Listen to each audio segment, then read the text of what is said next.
미국에요, 유명한 설교가가 있었습니다. 짐 베이커라는 사람인데요. 1970년대, 80년대 이때 아주 큰 영향력을 가졌던 이제 부흥사 중에 한 명이었습니다. 그는요, 방송국을 설립했고 설교 방송을 했어요. 그리고 그 설교 방송이 잘 돼갖고 미국 내에요, 약 500개 정도의 방송 지국도 생겼고요. 또 어느 때는요, 그거 프로그램을 시청하는 사람이, 설교 방송을 시청하는 사람이 130만이 넘기도 했습니다. 그러다 보니까 여기저기서 방송국을 향해서 후원이 막 몰려오자요. 그는요, 크리스천을 위한 위락시설을 짓겠다고 디즈니랜드를 본따서 헤리티지 USA라는 단체도 세웠어요. 그런데 그 많은 부가 그를 바꾸어 놓은 것일까? 원래 그러한 인물이었을지 모르겠는데요. 그는요, 21살에 제시카 한이라는 여인을요, 성폭행하고요. 그 일을 무마하기 위해서요, 그녀에게 자그마치 26만 5천 불을 건넵니다. 물가 변동폭을 감안해서요, 지금 기준으로 환산했을 때요, 대략 8억 7천만 원이라는 돈입니다. 그렇지만요, 그의 범죄가 그것만은 아니었어요.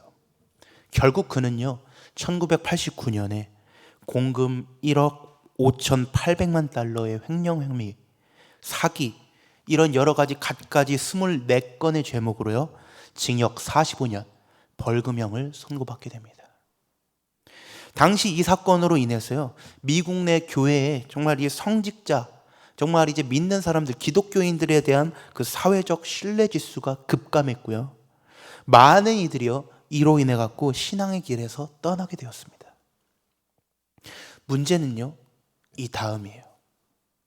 짐 베이커가요, 이후에 8년으로 형이 감면받게 되고요. 그러다가요, 5년 만에 가석방이 됩니다. 그는 감옥에서요, I was 우롱, 이제 약간 좀 콩글리시 같은데, I was 우롱이라는, 즉 내가 잘못했다, 그런 제목의 책을 발간을 해요.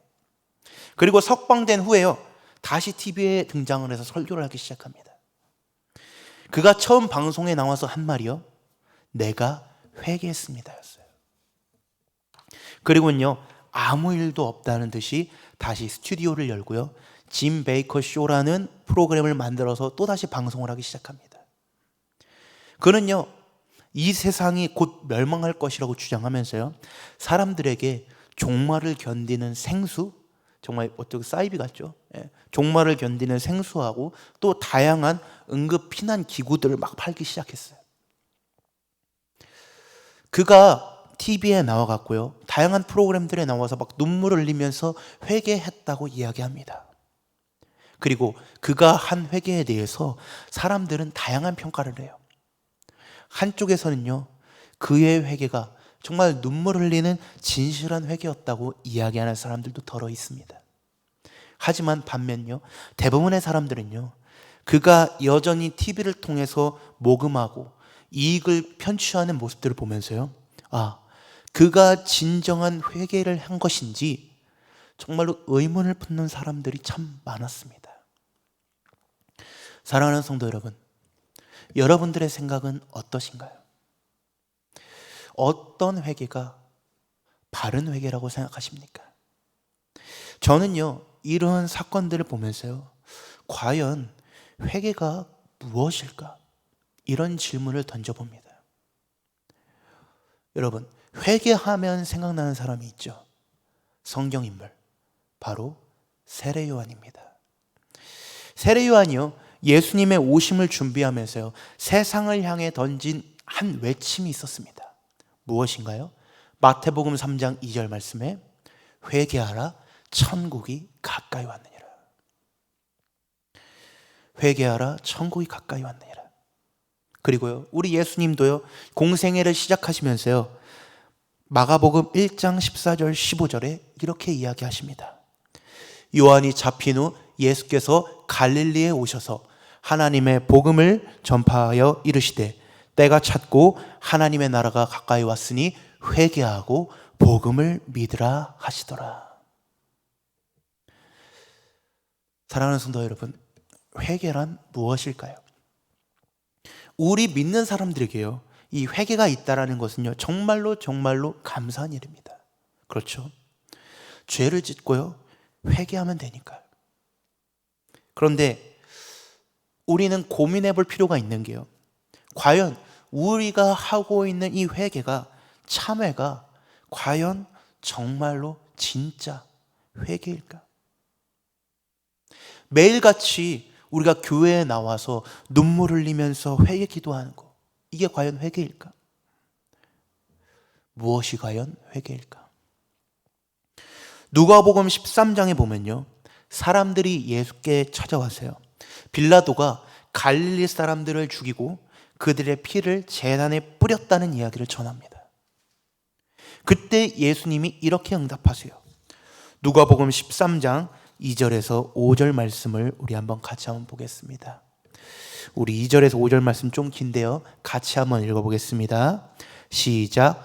너희는 이 갈릴리 사람들이 이같이 해받음으로 다른 모든 갈릴리 사람보다 죄가 더 있는 줄 아느냐? 너에게 이르노니 아니라. 너희도 만일 회개하지 아니하면 다 이와 같이 망하리라. 또 실로암에서 무너져 치어 죽은 18사람이 예루살렘에 거한 다른 모든 사람보다 죄가 더 있는 줄 아느냐? 너희에게 이르노니 아니라. 너희도 만일 회개하지 아니하면 다 이와 같이 망하리라. 아멘. 이 이야기를 하신 다음에요, 예수님께서요, 비유의 말씀을 전해주시는데 그게 무엇이냐? 포도원에 심긴 무화과나무 비유였습니다. 우리는요, 보통 이 무화과나무 비유만 따로 이야기를 할 때가 있어요. 열매와 관련된 이 내용에 대해서 이야기를 하면서요, 신앙의 열매를 강조하는 말씀으로 우리는 익히 들어옵니다. 물론요, 그것이 맞는 이야기입니다. 틀린 이야기가 아니에요. 그런데 실제로요, 이 비유는요, 앞선 본문의 그 맥락을 같이 놓고 이해를 할 필요가 있습니다. 3년 동안 무화과나무에서 열매를 구하지 못한 포도원 주인이요, 그 나무를 찍어 버리자고 합니다. 그런데 포도원 지기가 주인에게 이렇게 이야기합니다.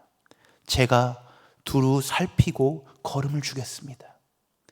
만일 그렇게 해서 열매가, 좋은 열매가 열리면 좋겠지만 그렇지 않으면 그때 가서 찍어 버리십시오. 여기서 말하는 열매가요, 앞의 내용하고 이어집니다. 즉 무슨 이야기냐? 너희도 회개하지 아니하면 이와 같이 되리라라는 이 말씀을 하신 뒤에 열매 맺지 못하는 무화과나무 비유를 이야기하신 거죠. 이스라엘 백성이 회개하지 않는다, 지금도 주님 앞에 나오지 않는다, 그러면서요, 너희가 회개하지 아니하면 이와 같이 될 것이다, 그렇게 말씀하셨던 거예요. 바로 이 무화과나무의 비유의 메시지입니다. 다시 말하면요, 주님께서 그 무화과나무에 바라는 열매, 주님께서 우리에게 원하시는 열매, 그것은 바로요, 회개의 열매라는 것입니다. 열매 없는 무화과나무, 열매 없는 이스라엘 백성들, 주님께서 찾으신 것은요, 바로 회개의 열매였다라는 것이죠. 이러한 의미에서요, 회개하지 아니하면, 열매 맺지 아니하면, 이런 같은 맥락의 말씀이요, 누가복음 13장에도 나옵니다. 게다가요, 이 말씀이요, 오늘 본문요, 누가복음 3장에서도요, 똑같이 나타나고 있어요. 오늘 본문 3장 8절에서 9절 말씀 한번 보겠습니다. 누가복음 3장 8절에서 9절 말씀 우리 한번 같이 한번 읽어보겠습니다. 시작. 그러므로 회개에 합당한 열매를 맺고 속으로 아브라함이 우리 조상이라 말하지 말라. 내가 너에게 이르노니 하나님이 능히 이 돌들로도 아브라함의 자손이 되게 하시리라. 이미 도끼가 나무 뿌리에 놓였으니 좋은 열매 맺지 않은 나무마다 찍혀 불에 던져지리라. 아멘. 여러분, 누가복음 3장하고요 13장을 잇는 중요한 연결고리가 있어요. 열매 맺지 못하는 나무가 나옵니다. 그리고 동시에요, 회개 없는 사람들에 대한 이야기가 동시에 나타나고 있어요. 그러면요, 오늘 본문으로 돌아와서요, 다시 그 내용을 한번 살펴보겠습니다. 세례 요한에게요, 많은 사람이 세례를 받아요. 세례를 받으러 나왔다라는 것은요, 회개를 전제합니다. 회개함으로써 내가 변화되고 새롭게 거듭나겠다라는 것을 의미해요. 그런데요, 세례 요한은요, 세례를 베풀면서도요, 그들을 향해 혹독하게 꾸짖습니다. 3장 7절에서 8절 말씀입니다. 7절에서 8절 말씀에 요한이 세례받으러 나오는 무리에게 이르러 독사의 자식들아, 누가 너에게 일러 장차올 진노를 피하라 하더냐. 그러므로 회개에 합당한 열매를 맺고 속으로 아브라함이 우리 조상이라 말하지 말라. 내가 너에게 이르노니 하나님이 능히 이 돌들로도 아브라함의 자손이 되게 하시리라. 이게 무슨 말이에요? 세례가 중요한 게 아니고 용서를 받아라. 하나님의 진노를 피하려 하고 너희가 세례를 받으려고 하지만 이 독사의 자식들아, 너희가 회개해야만, 그 열매를 맺어야만 너희가 그 진노를 피할 수 있을 것이다. 그렇게 강하게 질타한 것이죠. 세례 받는 것만 중요한 게 아니라는 겁니다. 교회에 나오는 것만 중요한 게 아니라는 거예요. 예배 자리에 있는 것만이 중요한 게 아니라는 겁니다. 그보다 중요한 게 아직 일어나지 않았다라는 거예요. 그렇다면요, 사랑하는 성도 여러분, 회개의 열매는 무엇일까요? 흥미롭게도요, 이 누가복음 3장은요, 회개의 열매가 무엇인지 우리에게 자세하게 알려줍니다. 사람들이요, 세례 요한을 찾아와서 물어요. 그러면서요, 우리가 무엇을 할까요? 라고 묻습니다. 그때 세례 요한은요, 이렇게 대답해요. 11절 말씀에 대답하여 이르되 옷 2벌 있는 자는 옷 없는 자에게 나눠줄 것이요 먹을 것이 있는 자도 그렇게 할 것이니라 하고. 네, 그리고요, 세리들도 세례 요한에게 찾아옵니다. 그들도 묻습니다. 어떻게 해야 됩니까? 그러자 12절 13절에 또 이렇게 대답합니다. 세리들도 세례를 받고자 하여 와서 이르되 선생이여 우리는 무엇을 하리이까 하매 이르되 부과된 것 외에는 거두지 말라 하고. 세 번째로요, 군인들도 세례 요한을 찾아와 묻습니다. 우리가 무엇을 해야 됩니까? 그러니까 14절에 이렇게 이야기합니다. 군인들도 물어 이르되 우리는 무엇을 하리이까 하매 이르되 사람에게서 강탈하지 말며 거짓으로 고발하지 말고 받는 급료를 족한 줄로 알라 하니라. 무엇이 회개의 열매입니까? 무엇이 회개의 열매예요?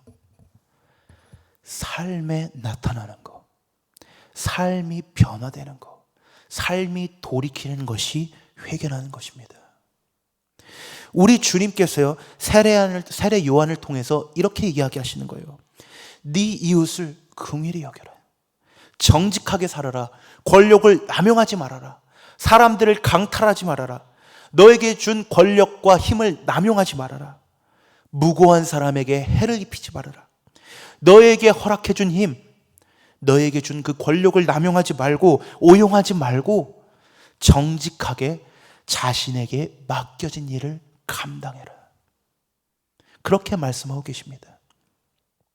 사랑하는 성도 여러분, 회개는요, 금식이 아닙니다. 회개의 열매는요, 눈물 흘리는 게 아니에요. 회개의 열매는요, 내가 예배 자리에 더 나아오는 것, 예배 시간을 늘리는 것 아닙니다. 회개의 열매는요, 삶으로 드러나는 것입니다. 내가 있는 이 자리가 정직해지고 나의 삶이 바르게 되고 사람들에게 긍휼을 베풀 수 있는 것, 사람들에게 다가갈 수 있는 것, 그것이 바로 회개의 자리고 회개의 열매라는 것입니다. 오늘 본문의 세례 요한은요, 회개를 촉구하면서요, 저들에게 철야 기도해라, 금식 기도해라, 그렇게 이야기하지 않았습니다. 군인이나 세리에게 직업을 바꾸라고 이야기하지도 않았어요. 그저 있는 그대로를 인정하면서요, 그 자리에서 자신의 직업, 자신의 자리에서 최선을 다하라고, 사람들을 섬기라고, 긍휼을 베풀라고 명령했습니다. 세례요한을 통해서요, 하나님께서 우리에게 요청하시는 회개의 열매는요, 분명해요. 한마디로 말해서요, 본래의 본질의 그 자리로 돌아가라는 겁니다.